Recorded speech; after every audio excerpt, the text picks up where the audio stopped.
you emphasize a lot in some of your discussions decentralized leadership models, and how can how can this model be effectively implemented in organizations that are traditionally structured, and what are the potential benefits and challenges of a decentralized leadership model?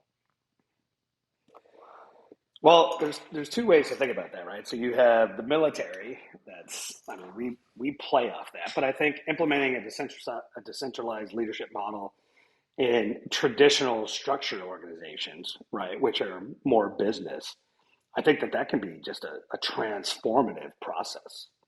Um, I think the leaders just need to be very effective in prioritizing clear communication. They need to empower their people, which is super important. But they also have to have that trust in that individual to empower him.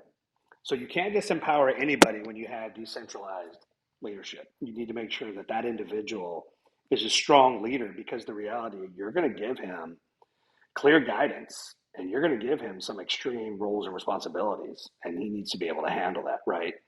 So when you talk about that, you have to distribute that decision making authority across various levels of the organization, but it has to be the right people, right? And I think if you know your people, then you know who those right people are.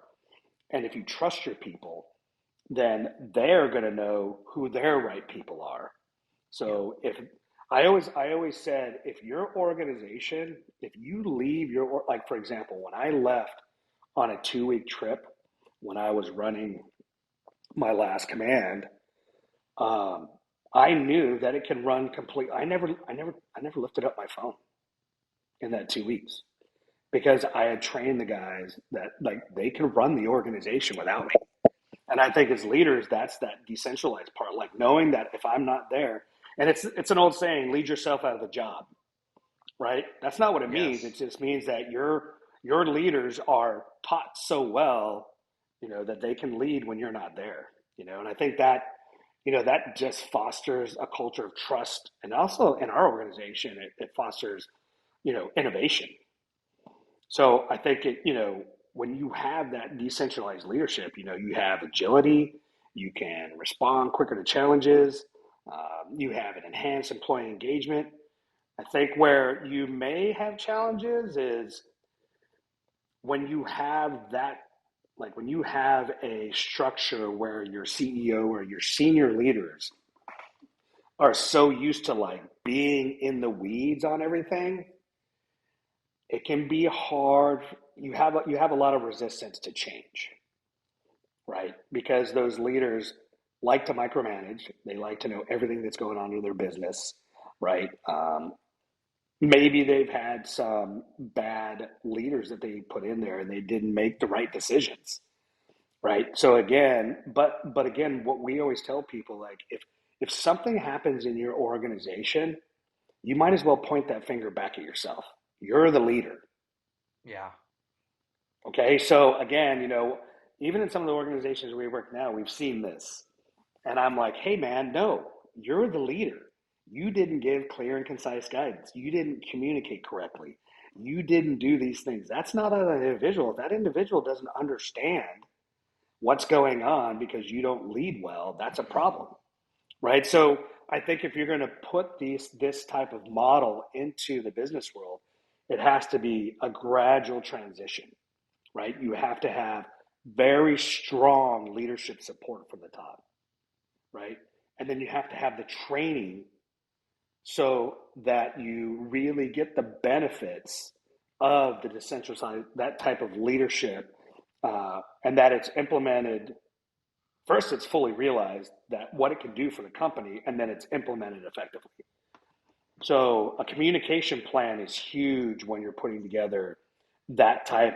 If you're putting that type of decentralized leadership or decentralized command in an organization, the communication plan has to be very key, and it has to come from the top.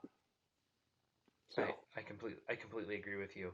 What does um, empowerment of employees? You talk about that right there of like you got to empower your employees. What does that mean to you?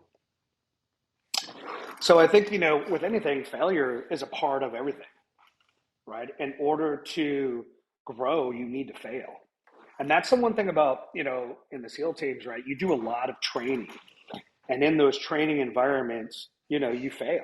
But at the same time, you also empower the people because they learn from their mistakes, right? And I think what I find very fascinating is, NSW got a group of individuals together to go out into these really fancy colleges and high schools, and to really go out and try to bring some of these best athletes and everybody in there because they wanted to make sure that they had more people coming into the SEAL teams, right? And they thought if they did that, it would be easier and that we would get more people. But the reality is, we had more people. It didn't change anything. If anything, those people, because they didn't have resiliency, because maybe they were the best runners and the best swimmers and they'd never been challenged, and all of a sudden they fail something, and then they can't handle the fact that they failed, so they quit. And so it didn't change the fact or the numbers coming into the organization, right? And I think, if you don't, when those people come in, yeah, you're lifting them up. At the same time, you have to empower them and let them know, like, look, guys, here's the things that are going to happen to you. You need to make sure that through that you build this resiliency. You learn from the mistakes you make, and then you go out and you teach individuals, right? It's like, if you debrief everything, that empowers people, right? Those debriefs are so important because what it does is like, well, hey, you made this small mistake, but here's all the things you did right, right? It's not just the bad, it's the good, right? And then you failed here, but you did all of these things right. And that empowers that person because they look here and they go, oh, that's just okay, it was a small mistake, but all of these things we did right. We'll fix that and then we'll keep moving forward.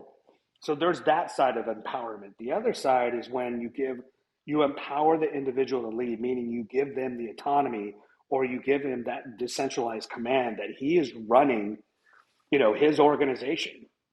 Now you can have roles and responsibilities. You can have like, well, hey, you can spend up to this money. Here's all the things you can do.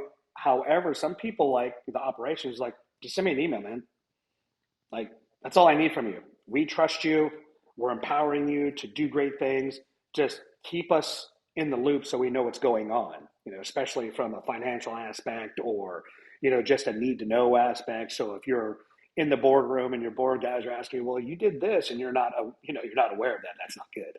So again, empower the people. I mean, again, there's a lot of philosophies around that. There's a lot of different types of models on how you break that down, but that communication plan is really important. I know that was kind of a roundabout way, but I kind of wanted to bring that whole story about the teams because they were trying to bring in all of these top athletes, that they felt were empowered because of all of this stuff that they had done and that it would boost the numbers. But the reality is they had it easy in life, man. They were just top performers their whole life. They'd never been challenged.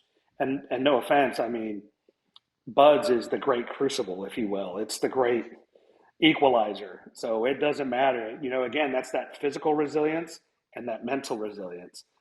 So they had the strong physical resilience, but man, mentally, man, they could not get past that. And so it's like, again, they empowered them to go do something. They tried something, they failed. And so they went back to the drawing board and realized, okay, here's what we have to do to get our numbers up. And they did that, right? But they had the empowerment to do that. They had the empowerment to fail. They had the empowerment to move forward.